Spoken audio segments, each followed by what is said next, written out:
If you're trying to get lean, then this video is everything you need to know. No fluff, no overcomplicated strategies, just the actual essentials that work. This was me after following just the essentials of cutting for my mini cut a couple months ago. I got down to 12% body fat, plain and simple. And no, I was not miserable the entire time like some of y'all make it out to be. Most people make cutting way harder than it needs to be. They obsess over carb cycling, calorie cycling, they do hours of cardio, they make their life miserable for weeks and weeks. But here's the damn truth. Cutting is actually pretty simple if you know what actually matters. In this video, I'm breaking down the exact framework I use to cut successfully, how to calculate your deficit, how to structure your diet, how to approach activity, how to train, and most importantly, what to do when you damn plateau. If you implement what I'm about to tell you, you will get lean. Not maybe, not eventually, you will. Let's get into it. All right. First thing, and I'm going to be very clear about this, calories are the #1 non-negotiable for fat loss, period. You can debate macros all day, you can talk about meal timing, you can talk about insulin sensitivity, you can argue about supplements, but none of that actually matters if your calories aren't right. You will not lose fat without a calorie deficit. It's physically impossible. Here's what you need to know. Go online and calculate your maintenance calories.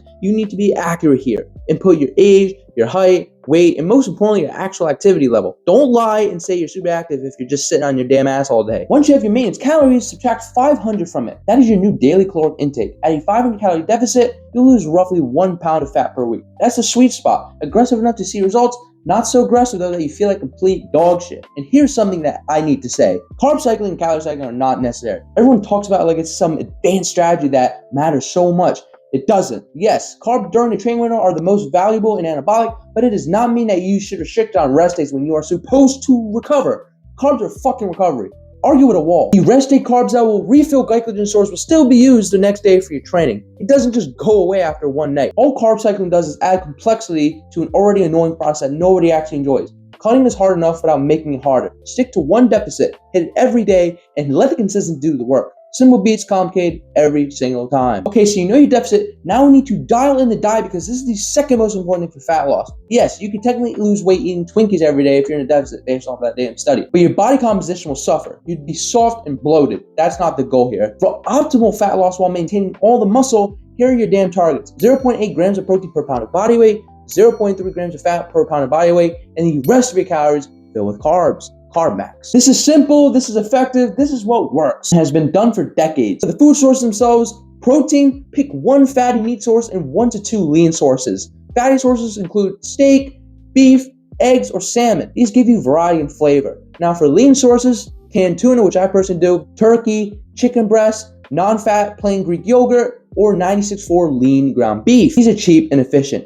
You don't need to overthink it. Pick one fatty, pick 1 or 2 lean, and rotate between them. That's it. For carbs, pick 2 to 3 options from this list. White rice, oats, potatoes, sweet potatoes, or fruit. Why these? They're simple, they're filling, they're cheap, and they work. There's a reason that the Body Bros mix and match them. You don't need some exotic superfood carb that's so palatable. Foreign carbs work better than fancy ones, especially because they digest easier. For fats, here's the real talk.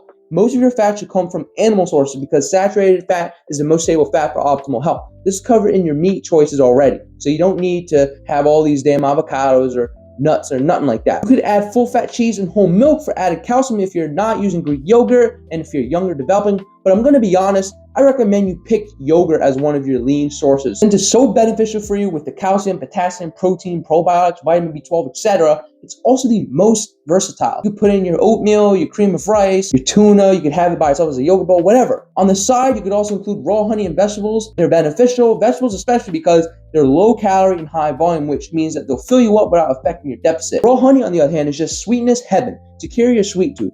Plus, it's just nice for fast digesting sugars for your gym session as well as containing natural enzymes and antioxidants. Even the Primer Bros can't resist raw honey. Overall, this diet isn't chasing micronutrient perfection or some huge variety, but it does achieve most micronutrients and most importantly, it achieves fat loss in a way simpler manner compared to most diets you see out there. Now for the annoying part, hunger. Abuse caffeine as long as it's not within the last 6 to 8 hours before bed or on an empty stomach because of its acidity. Caffeine suppresses appetite and does not break your deficit or even fast. If you're really over the top about this, nicotine also works too, but that's optional and not nearly as healthy. It is a vasoconstrictor, so it reduces blood flow and pumps, which is not great for you. It can even raise cortisol a bunch if you use it a lot, so only use this very sparingly when you have unbearable amounts of food noise. Don't get fucking hooked. Please, just don't. That's the overall takeaway you should have of that. You can also pick up yellow mustard, Diet Coke, and pickles for crunchy, salty snacks to curb appetite cravings, because you'll get a lot of cravings on this damn cut. That's normal with any fucking cut. These are basically 0 calories, and they satisfy the psychological need for food without affecting your deficit. No, you do not have to worry about artificial sweeteners like aspartame in the Diet Coke. There's not enough official long-term data to support that they even do anything really bad. Just stop fear-mongering and get the results, which is low body fat. No one cares at the end of the day how you got there. They just care that you're there already. There are more ways to curb your appetite, but these are what worked for me during my last cut the most. Now let's talk about activity. And here's what most people get wrong. They focus on doing cardio sessions when they should be focusing on step count. Step count is simpler, easier to track, and most importantly, it will not spike your ghrelin like intense cardio does. Ghrelin is your hunger hormone. High intensity cardio elevates it, which makes you hungrier, which makes the cut harder and longer. Steps on the other hand are low intensity, they're way easier to track, and they don't trigger hunger spikes. They're the better tool for fat loss. Easy. Start with 10K steps for a baseline. That's your minimum every single day. As long as you keep the intensity similar, so it's walking pace, not sprinting, it's incredibly easy to track. You don't need to be running sprints or doing HIIT workouts. That's not necessary for fat loss at all, and it actually works against you by increasing hunger and reducing recovery. Recovery is everything on a cut. So just walk 10K steps every day consistently, especially after meals for the digestion. It's all I did and it worked perfectly for me. I would have hated to do the bike or the Stairmaster every single day. For the gym side of things now, let's be real. You're trying to get lean, right? Which means your goal is to maintain muscle mass while losing fat. You're not going to build much muscle on a cut. That's not realistic. That's why cuts should never be longer than 16 weeks, unless you're like really obese. Most of your fitness journey should be spent in the gaining phase. When maintaining your muscle during the cut, you don't need much volume at all. What I recommend is a 3 to 4 day full body upper lower split. That's it. Nothing fancy. For every exercise, do 2 sets of high intensity. Yes, every single exercise. Why? Because your recovery is already compromised on a deficit. Volume is going to crush you and lead to overtraining. If you don't believe me, go ahead and try it. You'll find out very fast. Minimize volume, keep intensity high, focus on the best bang for your buck, compound lifts to save time and be more efficient as well. Bench press, squats, deadlifts, rows, overhead press. These are your foundation. Isolation work is secondary. It's more the icing on the cake. The compounds are what maintain most of the muscle. And here's the key damn principle. Intensity over volume, always. As long as your intensity is the same as when you're bulking, meaning you're still lifting heavy in a lower rep range, you'll maintain muscle and even continue progressing on strength if everything's stopped. Because yes, you can build muscle on a deficit, believe it or not. You'll just be at a snail's pace though. Goal here is to maximize stimulus while minimizing fatigue. That is what a cutting training phase is, and a bulking one. All right, so you're hitting your calories, your diet is dialed, you're walking 10K steps, you're training with high intensity, you're getting results, right? But then one damn week, you plateau. For a week straight, the weight stops dropping and you're like, what the fuck do I do? This is where most people panic and overhaul everything. And if not, stop. That's the wrong move. I'll explain this the best I fucking can, all right? Think of a cutting phase like a toolbox. You start with a bunch of tools available to you, but if you use too many too fast, you don't have anything left when the cut gets really hard, like the last couple weeks.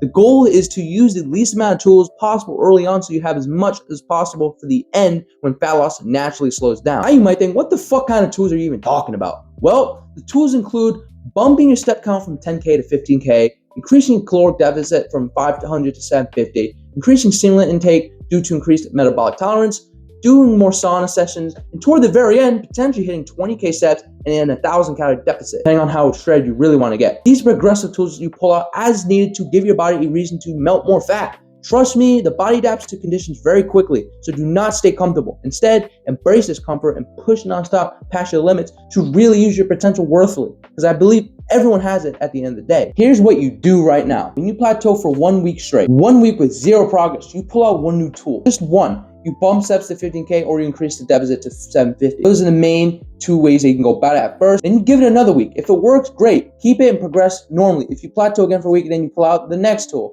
Rinse and repeat until you reach your desired body fat percentage. For most gym bros, it's actually 10 to 12% body fat. I agree with that. It's optimal for insulin sensitivity, it looks great aesthetically, and it gives you a clean slate to lean bulk from, which is the real fun phase of the gym. So there's your cutting framework. It's not complicated, it's not sexy, it won't impress anyone at the gym, but it works. There are more things to top a cutoff even better, like refeeds, lifestyle choices, but that would be its own future video, so stay tuned. Watch this video if you were in the opposite situation and want to bulk without much fat. It's completely free. Now go calculate your deficit and actually commit to it. See ya.